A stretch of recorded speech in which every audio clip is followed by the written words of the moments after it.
Hello friends, नमस्कार दोस्तों। आप सब कैसे हैं। एक बैड न्यूज़ है जो कि पवन सिंह के फेक न्यूज़ बनाकर लोग पोस्ट कर रहे हैं। फेसबुक, यूट्यूब चारों तरफ अपलोड कर रहे हैं कि सिलेंडर में वोट दें, लेकिन पवन सिंह ऐसा कुछ नहीं कर रहे हैं। फेक न्यूज़ है। लोग पोस्टर बनाकर अपलोड कर दिए हैं। आप लोग से निवेदन है, अपील है काराकाट की जनता से कि आप लोग अफवाहें में न आए, सिर्फ कैंची छाप पर ही वोट दें, क्योंकि पवन सिंह ये अपलोड नहीं किए हैं कि सिलेंडर में वोट दें। आप ये गलत है। आप लोग कैंची में दीजिए, क्योंकि काराकाट की जनता अगर एक बार इस बेटा को अगर चूक जाते हैं तो समझ जाइए कि आपको बहुत नुकसान होने वाला है। तो फ्रेंड्स, आपसे हम यही कहेंगे कि आप अफवाह में बिल्कुल न आए और जाएं बूथ पर, सिर्फ कैंची छाप 12 नंबर पर वोट दें, क्योंकि वहां से हमने अपडेट लिया।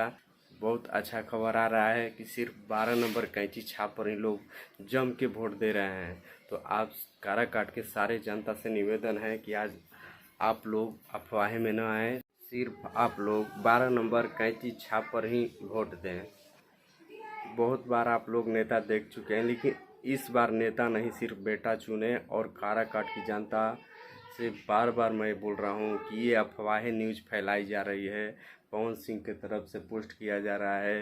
ये पोस्ट पवन सिंह की तरफ से नहीं किया है, किसी फेक न्यूज़ वाले, फेक जो दुश्मन है वो फैला रहे हैं। लेकिन आप लोग इस झांसे में ना आए, सिलेंडर में आप वोट ना दें, कैंची छाप नहीं वोट दें, और पवन सिंह को अब की बार भारी मतों से विजयी बनाना है। दुश्मनों लोग लगे हुए हैं कि पवन सिंह को किसी भी तरह में हरा दें, लेकिन काराकाट की जनता समझ गई है किसको हमें वोट देना है, क्योंकि वहाँ से बहुत हम सारे न्यूज़ ले चुके हैं।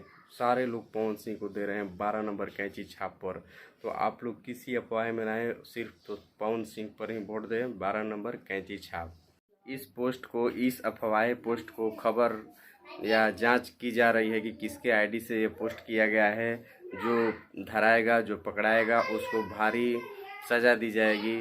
तो दोस्तों, काराकाट के सारे जनता से अपील है कि बहकावे में ना आवे, सिर्फ कैंची छाप पर ही वोट दे। जय काराकाट की जनता।